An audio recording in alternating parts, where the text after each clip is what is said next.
Autoline After Hours is brought to you by Bridgestone Tires, your journey, our passion. Dodge. And by Henkel, excellence is our passion. This is Autoline After Hours with John McElroy, episode 308 for October 30th of 2015. Pratt Miller's amazing engineering Playhouse. Watch Autoline After Hours live at Autoline.tv every Thursday at 3 p.m. Eastern Time. That's 12 p.m. Pacific or 19 hours GMT. You can subscribe to this podcast for free by searching for Autoline in iTunes, Stitcher, or YouTube. I want to welcome everybody to Autoline After Hours. My co-host, Gary Vassilash, is somewhere out traipsing around the country driving a new Camaro. But we've got two colleagues and friends in the house here. Frank Markus with Motor Trend Magazine. Frank, great having you here. Always a pleasure. And Lindsay Brooke with SAE International. Good to be here, John. Thanks. It's great having the both of you here. And I'm especially glad that you guys are here because we got a lot of good things to talk about. Especially, we should let everyone know, we've got Lynn Bishop, the Vice President of Engineering Services from Pratt Miller. Welcome to Autoline After Hours. Thank you, John. Pleasure to be here. So we're excited. We got a lot to talk about, but for those who are not that familiar with Pratt Miller, or maybe they know you because of your racing activities with Corvette Racing and Cadillac as well, what else do you guys do? It's like you guys get into a whole bunch of different things.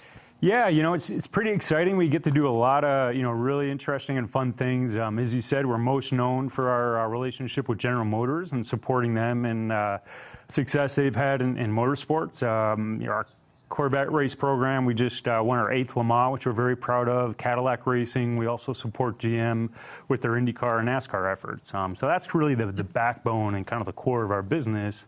But we also get the opportunity to work on a lot of neat things in defense and automotive R&D and aerospace, power sports. So we get to take the knowledge base we develop in racing and do a lot of other neat things with it. So you take the racing knowledge to these other industries. Does stuff feed back into racing too from them? Yeah, we're starting to see, we've taken those technologies and applied them, for example, in defense. We've been doing defense for about 7 years now, and now we're starting to take some of the technologies that we've been able to learn and develop in our defense vehicles and now apply them back to our racing programs. Things like, collision avoidance systems and, additional materials development and simulation development. So yeah, we're starting to see the full cycle of tech transfer. Okay, we got a picture up on the screen. Oh, let's bring that back, Carmen. What the heck is this thing? It's a vehicle with no windows in it. Yeah, so it's a little different than a race car, but what that is, it's we just finished a 3-year project with TARDEC, which is the Army's R&D program for tanks and all things around vehicles. And what that vehicle was designed for was looking at how can we protect our soldiers, in the event of, a bad event, say an underbody blast event. So this was a 3-year development program where we worked with the Army and the different service branches to develop a ground vehicle solution built around the soldier to enable the soldier to walk out of an event with zero injuries and come back home. So that we learned a lot from a materials perspective, from a systems engineering perspective, and how do we develop technologies that can mitigate the blast impulse load and allow our soldiers to come home safely. So that was a really fun project, and again, another example of taking racing technology for survivability, performance, lightweight, and doing some goodness in defense. It looks like 8-wheel drive, 8-wheel steering too, yeah? Yeah, so a little different than 4-wheel, so we had a chance to, kind of multiply that by 2, but that was pretty neat in that it's got, 4-wheel steering, so we're able to have really tight turn circles, really good off-road mobility. Electric in-wheel motors? Or? This version doesn't. We did look at that. We looked at the entire trade space to say, okay, what's the best driveline, suspension, powertrain architecture to enable it. This version doesn't, but, stay tuned in the future. If we could go back just a second, you mentioned collision avoidance, and I know you guys won an award for that. And a lot of it's from the rear. We think of collision avoidance as don't bash into the guy ahead of you, but talk a little bit about that and how is that information presented to the driver?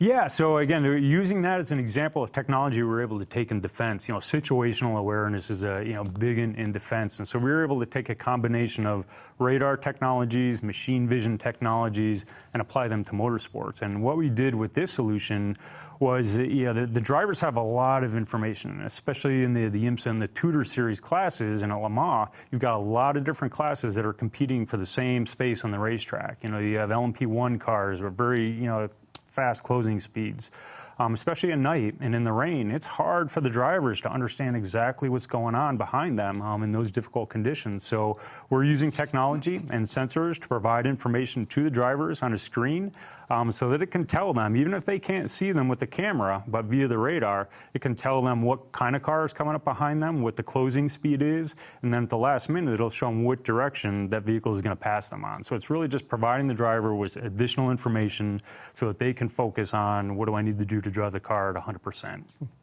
Lynn, the race car development programs are generally season to season, very fast development. Last year's car is obsolete, versus the one you're working on. Production automotive programs are faster and faster, too. Looking at things like JLTV, which is the Army Hummer replacement, that program's been going on for 10 years. Is there a frustration from a outside design engineering company's perspective, such as yours, that, when you get into working with these guys, boy, things tend to move slow?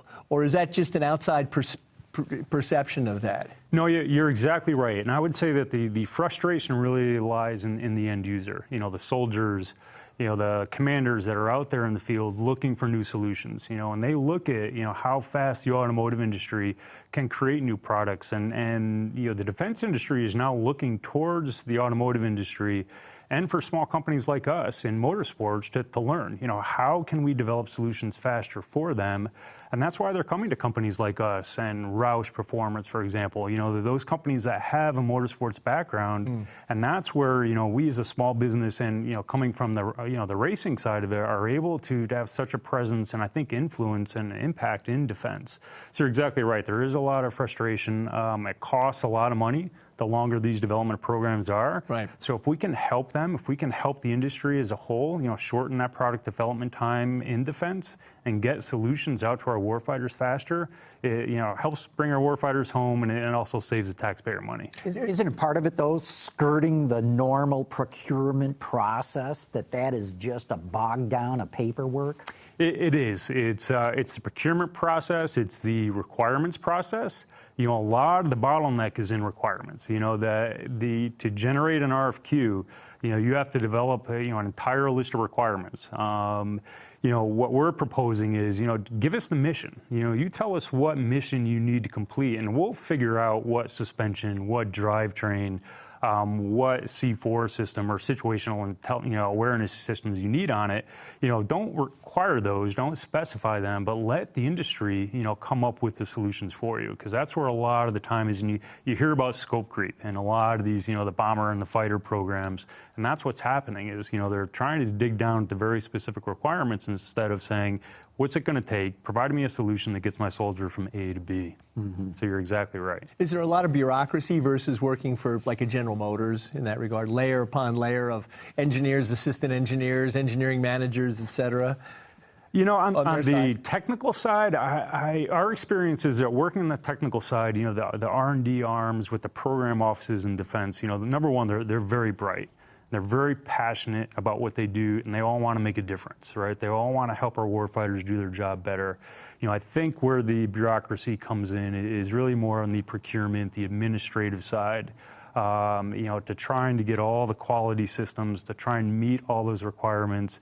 I think that's where, the bottleneck is. But, I will say that the services are trying to address that. We're hearing a lot about procurement and an acquisition reform. How do we make this more efficient? How do we get rid of this red tape and ultimately reduce cost? Yep. Taxpayer love you guys. Yeah, we're trying. We're trying, so it's, hopefully we're moving the needle in the right direction. Sure. Yeah.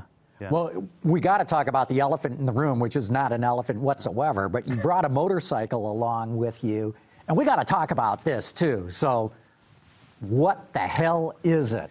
Yeah, so that is, that is a great American success story. This is a product of two guys, Lee Kahn and Brian Case out of Birmingham, Alabama. Passionate sports enthusiasts, motorcycle enthusiasts. They wanted to build an American sports touring bike that could compete with the best that the Europeans, the Italians have to offer. And this is a result of a dream and a passion that they had. They wanted American muscle DNA in this motorcycle, so they came to Detroit. They enlisted ourselves along with some of our other motorsports partners, K-Tech, for example, who have also been involved in a lot of GM Motorsports programs. And they say, what can you do to develop, an American sports touring motorcycle that has American DNA? We want this thing to sound like a small, Chevy small block. We want to take the engineering knowledge base that you use to design and build winning Le Mans cars and build us a motorcycle that can compete with the best in the world. So that was a fun project. It was about a 2-year R&D project. This motorcycle you're seeing here was the very first prototype. So this is a $1 million prototype right here.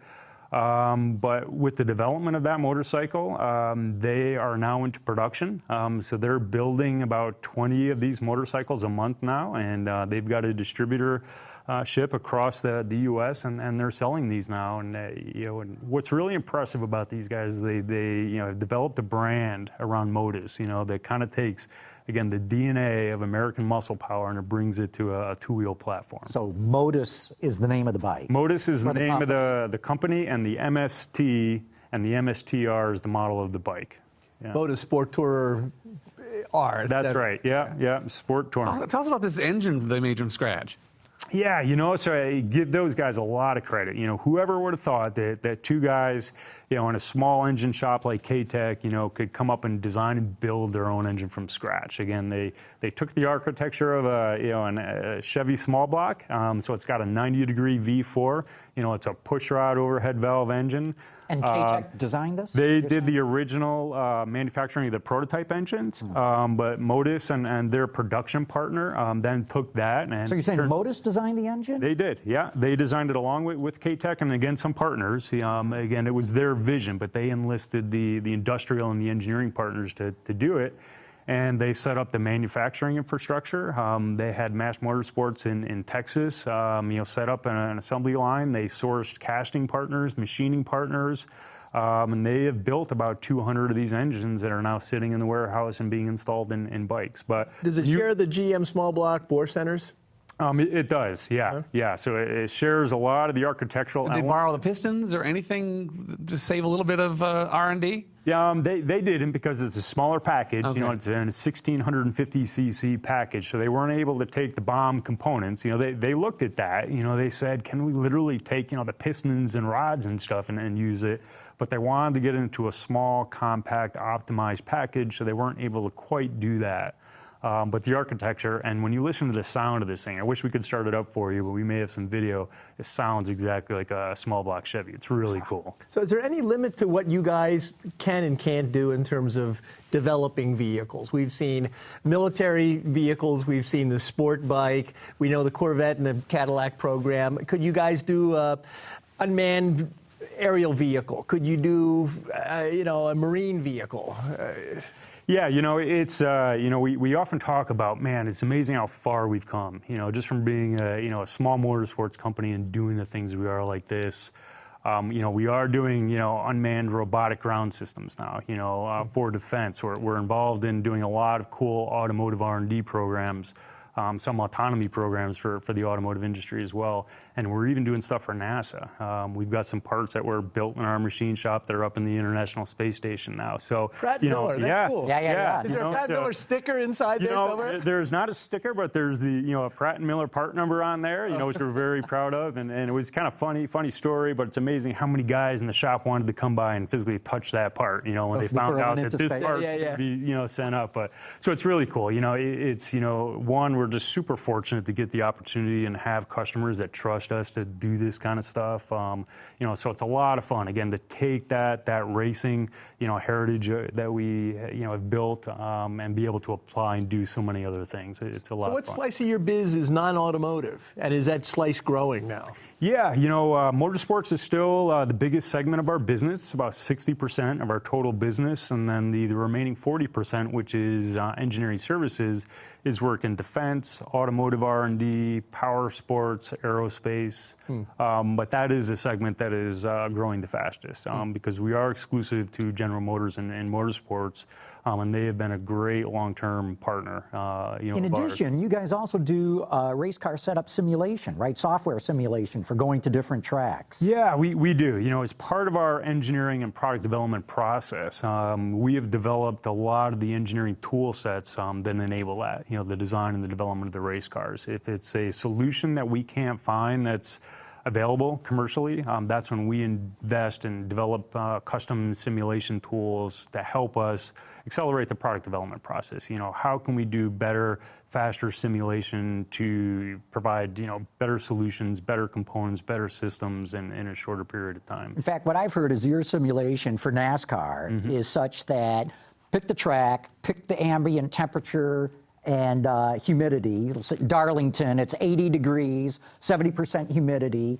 The tires have got 20 laps on them. What's the temperature of the right rear? And you guys can spit up the answer pretty much. Yeah, you know, it's amazing. It's similar to, you know, what we've been able to do from a full vehicle to what we've been able to do with simulation. You know, just how accurate we're able to get, you know, and push the envelope of being able to model things that historically have been very difficult to model.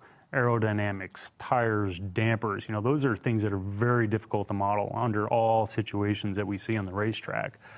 Tire modeling, as you mentioned, is another area that we've invested in heavily with our partners in GM, both on the modeling side, but on the testing side as well. And then our partners, Michelin, for example, you know, they're a very strong part of that whole development effort. But you're exactly right. What that allows us to do is provide our teams, you know, with a solution set that can easily and quickly enable them to optimize performance of the car, especially. So it comes off the trailer ready to run. Exactly. Yeah.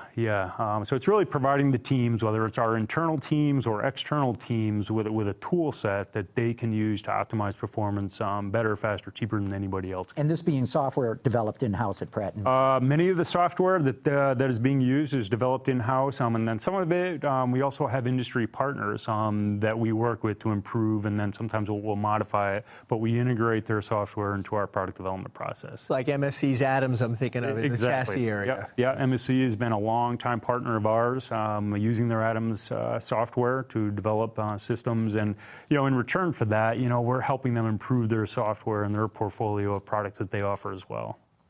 So in your facility in New Hudson, right, Michigan, are there just rooms full of people sitting at terminals? I mean, you look at this and you think there's got to be a lot of guys cutting metal and fabricating and, you know, doing mock-ups and that kind of thing. But it sounds like you're getting into a lot of really high-end simulation. You're becoming a simulation specialist as well. Yeah, it is. It's, you know, it's interesting. You know, we're about 260 people. About 150 of those are engineers, you know, the super geeky kind of engineer people who, again, are doing amazing things in simulation, design, you know, structural analysis and optimization, you know, but then we've got those, you know, the fabricators and the composite layup specialists and the machinists, you know, that are really craftsmen. You know, so it's fun to put that mix together, you know, and when you have that, especially when our engineers are working very closely with our manufacturing staff and our race team staff, you know, good things can happen. Yeah. So it sounds like if you're an engineer, a young engineer, Pratt Miller would be a great place to get a job. Yeah, you know, it's, I mean, who doesn't want to come work on, you know, race cars and motorcycles and tanks. Defense vehicles and tanks and stuff at NASA, you know, and then to be able to build the stuff too. And I think that's where a lot of the satisfaction comes is, you know, you mentioned the product cycle time, you know, it's very short. You know, what we're able to offer our people, you know, our results, you know, very quickly, you know, so that they can come in and design something and, you know, in a couple of weeks, months later, you know, we can start to build something. Have you guys gotten much into the 3D manufacturing yet on that end of things? Oh, that's a good question. Yeah, 3D additive manufacturing. We have 2 RP machines right now, and that is an industry which is going to transform how things are going to be able to be designed and built. A lot of our race cars right now, we've got printed parts on them because we're only building, 2, 4, 6 sets, in total. So it's easier for us to just print those and use those on the car. So it's pretty interesting. Where metal and plastic? Most of it's plastic, but we have some metal printed parts that we don't have in-house, but we've got relationships again with RP companies that do that as well. So I still love telling the story of when I went to the Maker Faire a couple of years ago here, and I saw this display of high school students on a table about the size of a ping pong table with 3D printers, very simple 3D printers, making parts to make more 3D printers to be assembled and make more.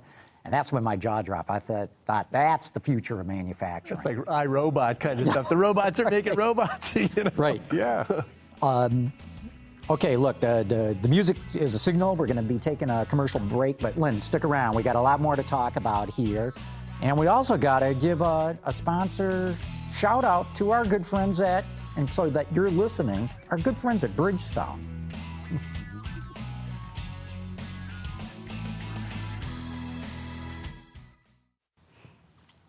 Okay, we're back. And we already got a question from one of our viewers. And, we've talked so much about this bike. Jonathan, thank you, Jonathan, for the question. What are the performance stats? So performance stats. So this bike here, the MSTR, this is 180 horsepower, out of a 1650 cc engine, about 130 foot-pounds of torque. And you can go to motusmotorcycles.com and get all the information. They've got a lot of different options that you can put on the bike. For comfort or for performance. So there's a lot of good information. You'll also get a sneak preview of some other products that are coming down the line in the future on that. Has the motorcycle press weighed in on whether or not they managed to beat the Asian and the European and Italian competition? Yeah, they've gotten a lot of good press from the motorcycle magazines and that industry. So it's very positive so far. There's a backlog of orders. They can't, get them out the door fast enough. So all indications are right now is that this is competing head to head with the best from. How does the price compare? It's a very premium motorcycle. The MST-R is about $34,000, fully decked out, with all the comfort trims and feature.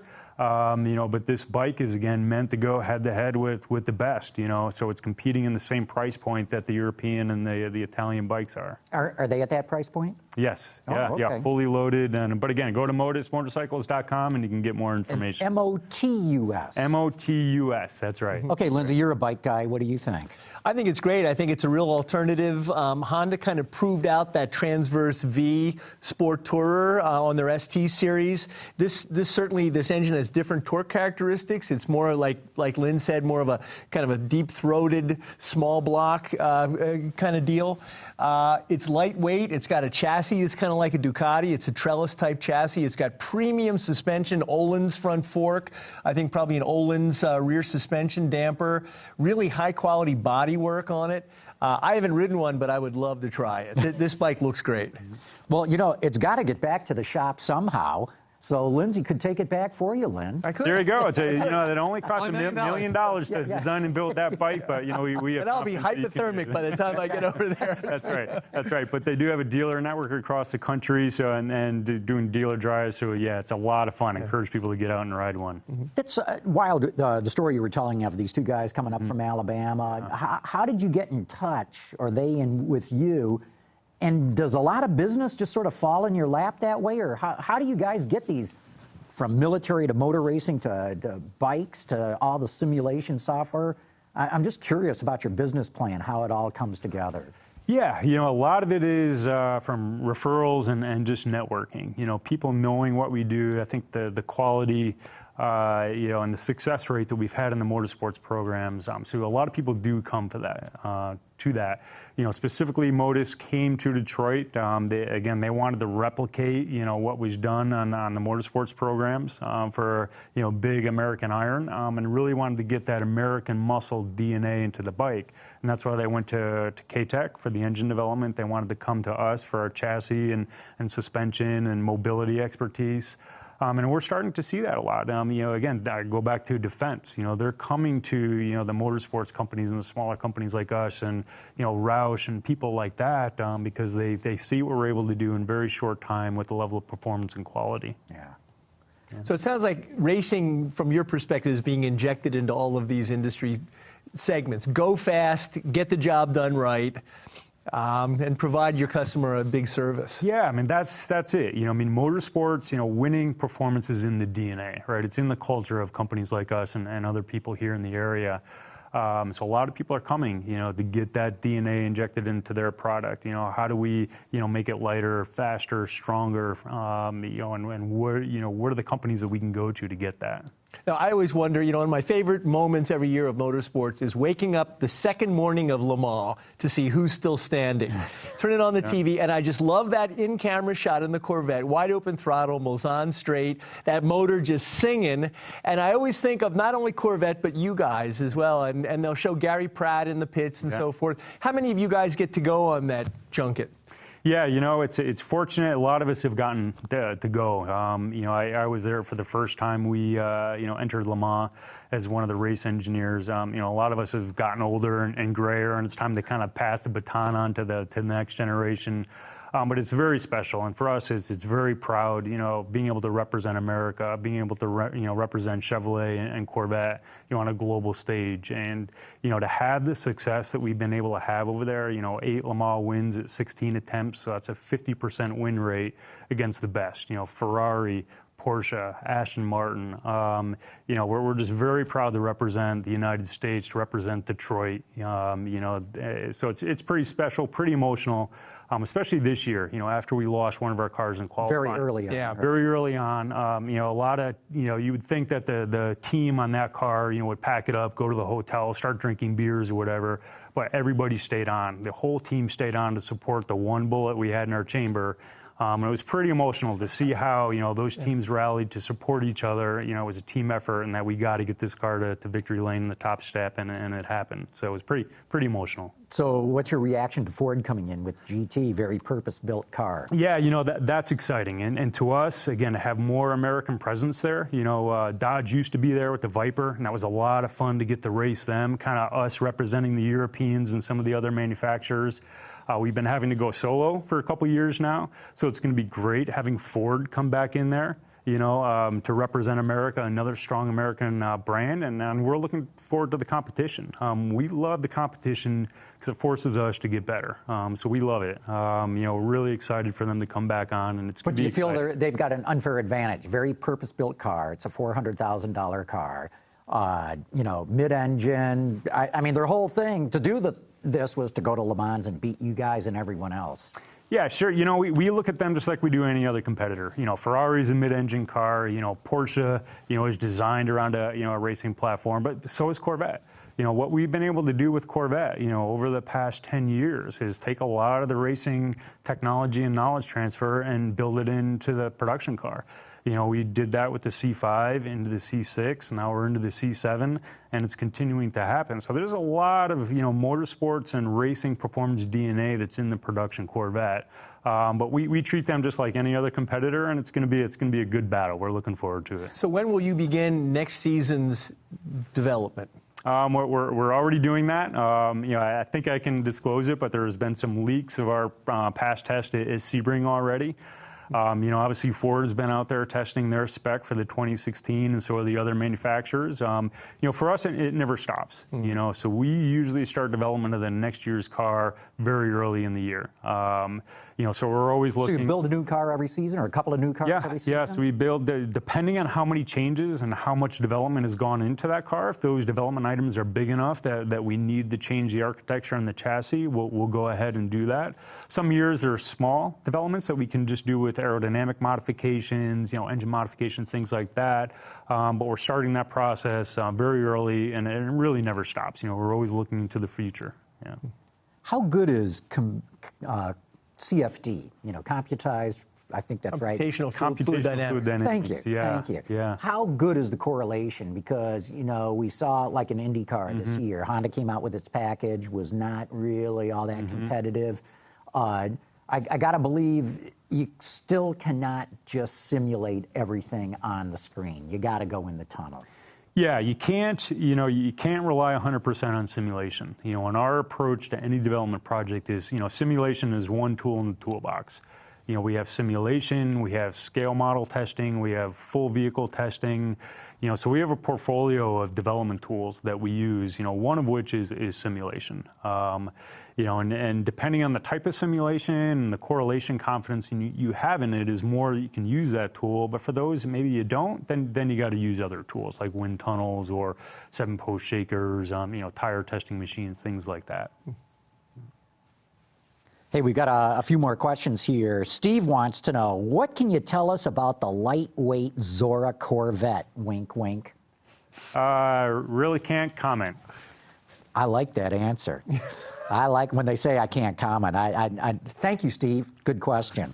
Armin wants to know, an autonomous race car was shown earlier this year. What's your take on that? Is Pratt, well, you've talked. You are working on autonomous technology. Probably not for race cars, I imagine.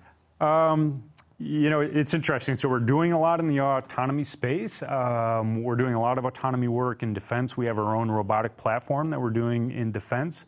We're also doing a lot of R&D work in the automotive industry for customers doing autonomy.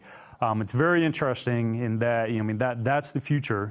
That's the future of transportation and mobility. And I can say that, if there are going to be autonomous cars out there, that somebody is going to want to say that my autonomous controller is better than yours. So they will be raised. So we are going to see something out there, and it's very interesting. The X Prize Foundation actually put together a program, and maybe we can talk about that sometime. We'll have to have you back. Great, thank you Lynn very Bishop, much. thanks so much for coming on and telling us so much about Pratt Miller. Thank you very much. A pleasure to be here. Cool. I'll put money on that Corvette against a big S7. Autonomous race car. So we're off to, let me see. Yeah. Okay, yeah, it's interesting. The X Prize is actually put together. We need to go. Yeah. Hey, thanks again. Thanks, Lynn.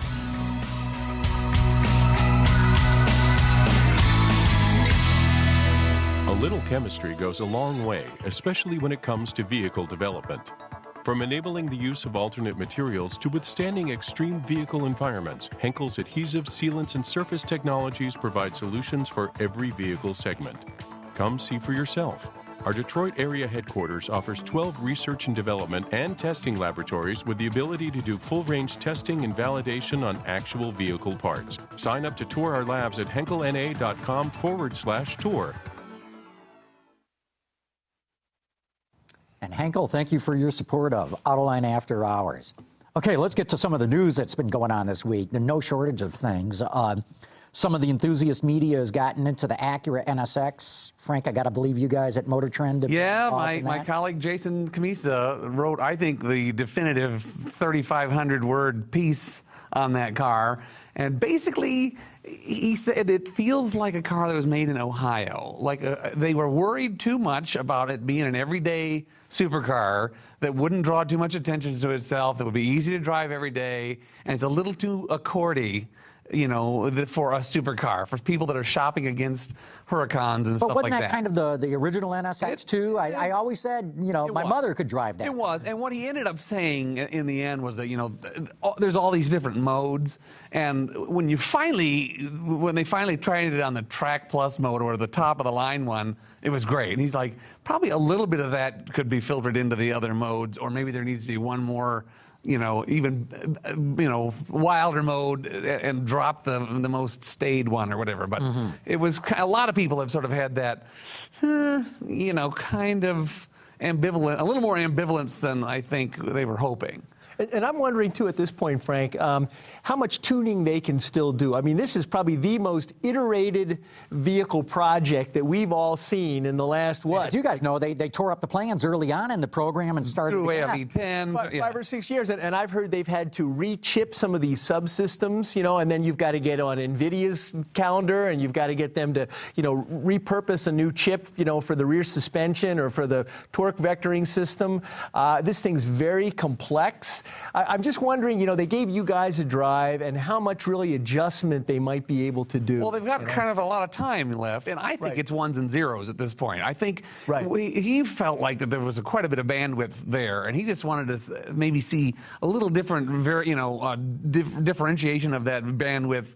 So, because I think a lot of people are like, I would never put it in Track Plus mode unless I'm at a track, and I'm never at a track. So, if it's great in Track Plus mode and it's kind of in the street modes, then maybe we need to move a few of those, because like the steering felt a lot better in the Track Plus mode than it did in the other modes. It's not unsafe to have good feeling steering. Let's move some of that. And I think it's probably wouldn't need new chips. I got the impression I got anyway. Yeah. Well, is part of it due to this complexity, Lindsay? It's not just a straight internal combustion engine. It's got batteries, it's got electric motors, everything's got to talk to each other. And of course, we were talking about, 24 hours of Le Mans earlier. That's the way the P1 class, LMP1 is all going.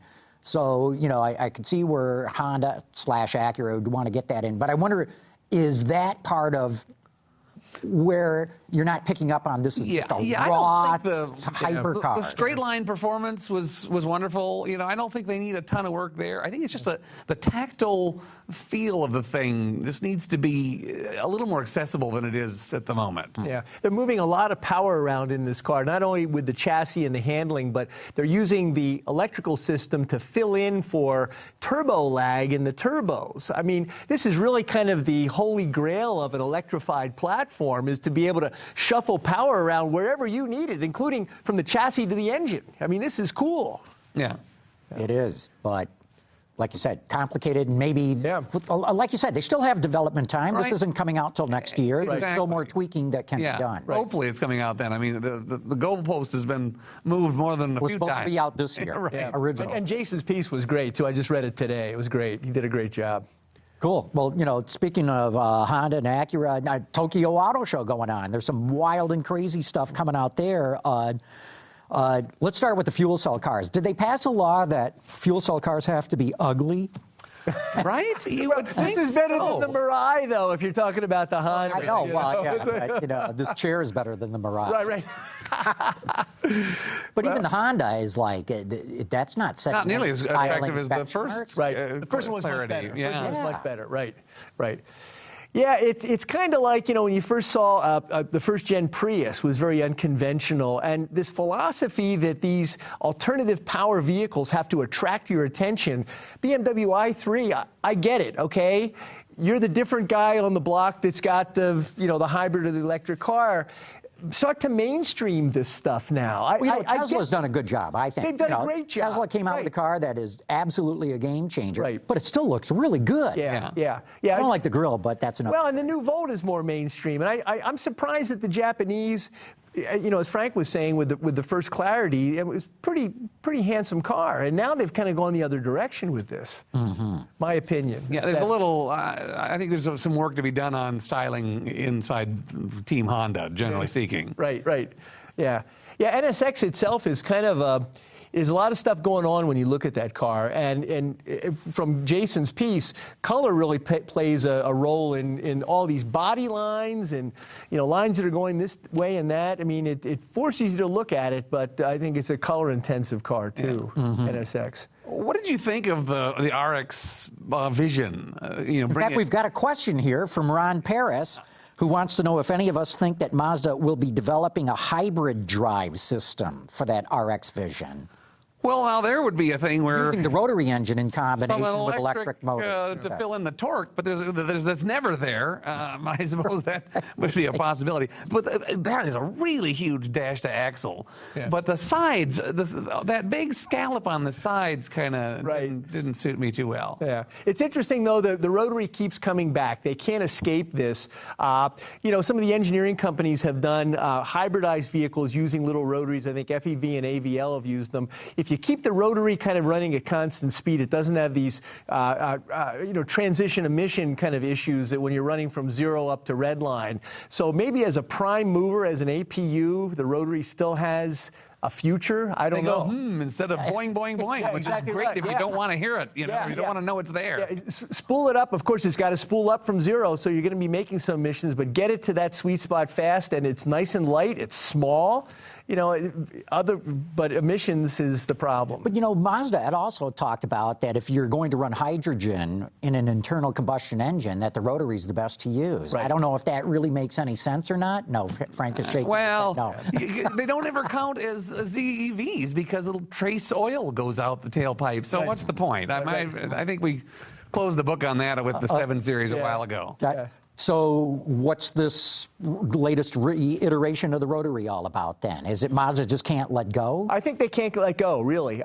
They've had this program that continues and continues, and every time the media says the rotary's dead, we're celebrating the last RX-7, RX-8, we find out that this thing, there's still 2 guys in Hiroshima that are working on this thing. But you look at that car, and it doesn't fit any kind of architecture they have. That would be a from scratch thing. They are a microscopic company. It just seems pretty unlikely. And here's a picture of the car up there. Yeah, that is the longest dash to axle. And boy.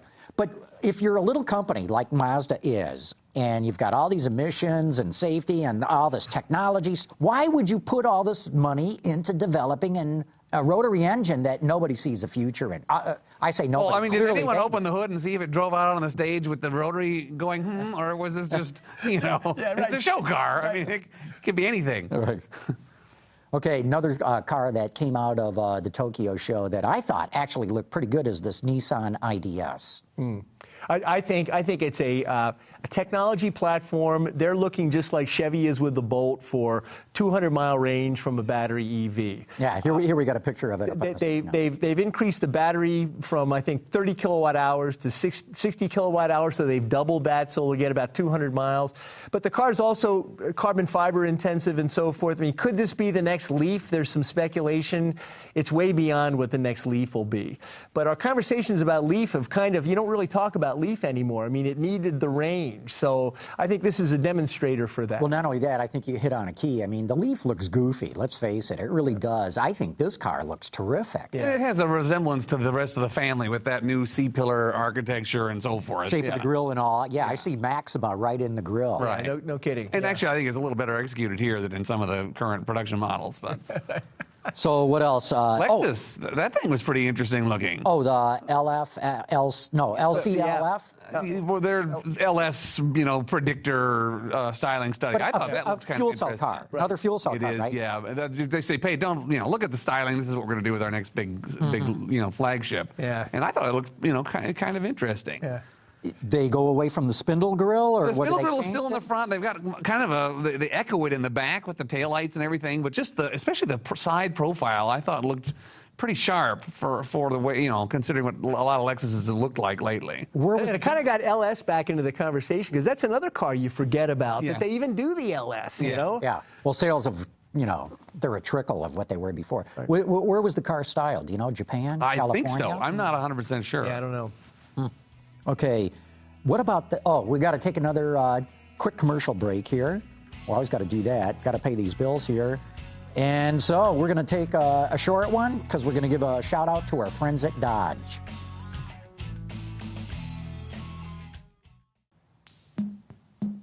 We don't have to worry about predators like our ancestors did. No saber-toothed tigers stalking from the brush. No dire wolves circling the camp. There are no more monsters to fear. And so we have to build our own.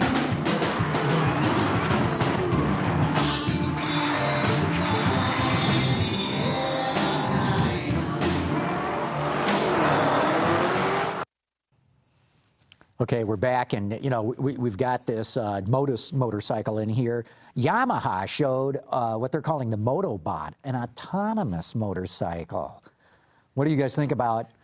Who would buy an autonomous motorcycle? Well, I don't think it's an autonomous motorcycle. I think it's a robotic control system for, number one, testing motorcycles and these new safety systems. I mean, bikes now have yaw control. They've got very advanced stability control systems, ABS, etc. The videos I saw, the bike at the proving ground had outriggers, so it's set up to be a test mode. They've kind of configured, if you look at it, it's kind of like a computer on top of where the gas tank is. But they've connected the computer to mechatronics that can pull the clutch lever, shift gears. So there's a plastic structure that kind of connects the brain to these other things. They've done a great job of making it look like a rider. Will we be seeing MotoGP with robots? Probably not anytime soon. I think Yamaha is going to put that to use at their proving ground for two-wheel vehicle testing. But didn't they come out and say that their goal would be to beat a GP rider? Well, yeah, I mean, they've got Valentino Rossi, who's been their factory rider for a long time, and so they kind of set him up. Can this beat Valentino, you know? Yeah, who knows? That's just to get people talking. But like you say, this is to test safety systems, because when you're testing a brand new safety system, you don't want to send Valentino out there. Yeah, right, that's right. You know, you want some metal and plastic thing flying over the handlebars when something locked up that shouldn't have done. So. And I think also this Motobot is kind of a shot back at Honda for Osimo. You know, Honda's really kind of made a lot of hay with this. And we've already seen examples of Osimo not looking like a humanoid, but on production lines and, you know, in these kind of environments. And so here's Yamaha saying, you know, hey, Honda, we can kind of do the same thing. And this is right in our wheelhouse with motorcycles. Yamaha also had a sports car at the Tokyo show, didn't it? Had something else that it showed there as well. I have not seen that.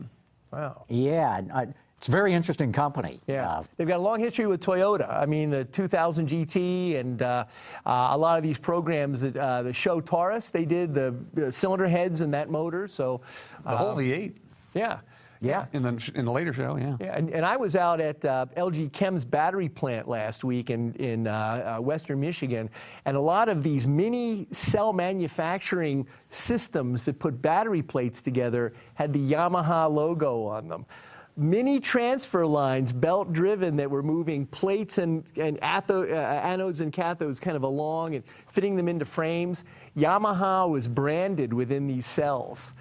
Wow. Who would have known it? Right. So they must have a manufacturing division as well. Well, they've always been brilliant at manufacturing. I mean, Right. and they make such a variety of things, from pianos. Yeah, I know. Right. I know. Okay, let's get into the politics of the week here. We had Donald Trump tweeting out like a madman how he had forced the Ford Motor Company to cave and pull all its stuff out of Mexico and build a huge plant in America to build cars. And of course, none of it's true whatsoever. Where's this huge plant? You know, I mean, their last investment was like a powertrain plant a few years ago. Boy, Ford's investment in the U.S. is astounding. It's huge. They've been in Mexico for years. You know, they started building Model Ts all over the world. I want to say they've been in Mexico since the 20s. Since the 20s, right. Don't get me going on that. Never been one to let the facts get into the way of a good tweet and a good, you know, story line on his preferred news channel. So, Right. I got to credit Ford because, you know, this is a delicate balance. You want to fight back when stuff is just made up out of whole cloth. On the other hand, it's very dangerous for anybody in a retail environment to get involved in anything political. Right. Yeah. You know, it's a landmine. You're going to blow up in front of somebody. yeah. His campaign might figure too. We got nothing to lose in Michigan. You know, it's a union state. It's a manufacturing state. I'm a Republican. You know, we're not going to. Are we going to lose a vote on going after Ford with this? Well, you know, but to me, look, you can attack Ford for a lot of things. You shouldn't make stuff up. Yeah, right. And and the one thing he can point to is, yes, Ford's now moving heavy truck production. The F-650 and 750 are coming out of Mexico. They're going to an existing plant, Avon Lake in Ohio. Right. That decision, by the way, was announced in 2011, well before Trump ever announced he was running for He president. might have been a Democrat back then. Yeah. I think he was.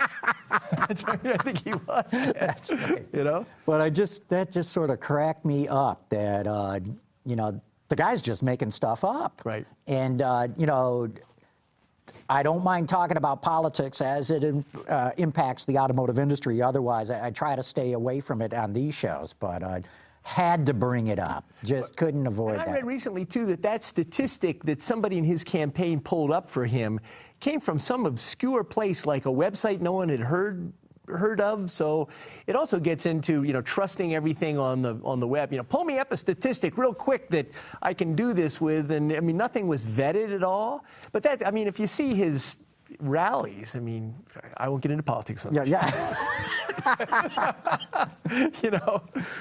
So what else? What else are you guys interested in that's been happening lately? Well, to me, this whole autonomous thing that we talked about, Lynn, is just getting deeper, is moving faster. The technologies are going from big to small. Recently I was over at the GM Heritage Museum, and they had that first DARPA Challenge vehicle over there that won that, Streets of DARPA, and all of the sensor array, everything's big. There's a bar across the top, everything's huge. Bristling. The 7,000-pound It's a Tahoe. porcupine of sensors, and now all that stuff is so much smaller, and LiDAR units are coming down in size, everything's coming down in cost. Years ago we were saying they won't be able to afford to put cameras on vehicles and radars, and it's just blowing me away. Well, yeah, I was just at a luncheon previewing some things that'll be at CES, and one of the guys was talking about how when you're making billions of smartphones, and the new smartphones have more and more accelerometers and cameras and sensors and so forth on them, that just drives the price of all that stuff down so low and makes it so accessible to so many other things. Right. Yeah, well, look, I've been talking about autonomy for decades now. I've been saying it's going to come here. Now it's finally happening. I think it's coming a lot faster. Yeah, than and most one of the people things think. that they were talking about in this CES lunch, too, was the fact that we might see aftermarket autonomy. These guys are saying it's not good enough. We can't just be content to wait until the however many zillion car fleet turns over. We need to maybe turn some of these other cars. And, when you think about it, there's a lot of cars being built now and over the last 3 or 4 years that have a lot of the sensors you need. You'd need to add more, but it might be within the realm of something you stick inside the windshield that, you could kind of see where that might happen. I can't. I think you got to design a car from the get-go. I do think, though, that you could retrofit a lot of cars for connectivity and probably do it through your phone. So to your point, phones have accelerometers in them.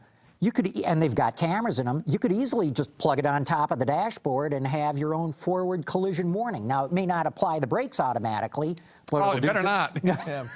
But from what Frank's saying, it's absolutely true, is if you want this to move forward fast, the car park has got to get smart. And right now, with vehicle ownership cycles, extended, people are holding on to vehicles.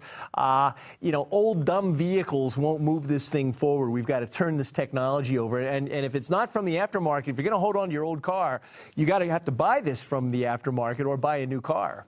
Well, the other thing is I attended a cybersecurity conference this week, too, and we're going to want those old, dumb cars come the cyber war. Everything else gets bricked. Right, that's right. My Sunbeam's going to work just as well as your Citroen. That's right. Yeah, you've got ignition points, and, nobody can mess with your car with that technology. I did put Frontronics in, but I keep the points in the glove box. That's right. But, one thing, too, interesting, you mentioned the IDS that was at Tokyo. One thing that car has, I think, is a steering wheel that kind of folds back into the IP. And we're so used to that kind of tactile connection. And I think the more the industry kind of starts to get us wedded away from that, there's a trust factor, Wedded away from the steering wheel. Wedding away from the steering wheel, right. The three of us have seen concepts with joysticks and so forth and so on, but there's still that kind of, you've got to rely on the old wheel there. And to do this, I think, was a psychological move forward for them, to get people thinking that maybe I'm not going to need this in the future. Yeah, that really does point to a different point in this time where, because I think right now, everyone still thinks autonomy is well and good while all the sensors are happy, but they want to reserve the right to say, I've gone offline, it's all you now. And whereupon you need to be facing forward, hands near the steering Belted wheel, in place. belted and all that stuff, and none of this turning our chairs around and talking to the people in the back seat like they're kind of suggesting what happened in that IDS. Right. So this is a whole different thing. Of course, the Google car that doesn't have steering wheel, does it? I don't. No, It doesn't. Oh, You're right. the first little- prototypes did not. I understand that they are now adding them Oh. because there are a few situations, see? where you got to pull around behind the garage or something like that, where you're not in the cloud. Yeah. That you've got to be able to steer it. Yeah. But I tell you, these semi-autonomous cars scare the hell out of me. The fact that I might be in a situation that I have to retract the steering wheel from its parked position, that doesn't work when I'm going over the cliff right now. I got to grab it right now. And to tell people, okay, now you can snooze. Oh, now you better get up and be. That scares the hell out of me. Yeah. Versus a fully autonomous car from the get-go with no pedals or wheels to steering wheel to begin with. I think, and you go on the internet, there's citation after citation from law firms that are looking at this transitory period that you're talking about. You leave your house, you drive the car to the freeway, and then you go from level 1 to level 4 on the freeway. But who wakes you up on the freeway if you're into reading or you're not really paying attention? The car's pretty much driving itself. You go off the freeway to go into city streets and so forth. That's the point where I think the gray area between the auto industry and the grid, is going to come into play. And who's responsible for that? Is it the OEM? Is it the system supplier? Who is it if you're not paying attention? Well, look, if the car company said, okay, you can put it in autonomous mode and now it's going to drive on its own and you get in an accident, they're at fault, They're at not fault. you. Right. The liability is going to move from the individual operator to the manufacturer. And the manufacturer is probably going to turn around and hand the bill to the supplier that made the sensor that failed. Right, that's right. So that whole thing is interesting, but I agree. It's this kind of move up from automated to autonomous from level 1 to level 3 that's going to be the gray area for this. Well, the way I think it's going to be introduced is it's probably going to start out with Google in a 10-mile radius of Mountain View, California, where its headquarters are. And it's going to be geo-fenced, and it will only operate on streets with 25-mile-an-hour speed limits.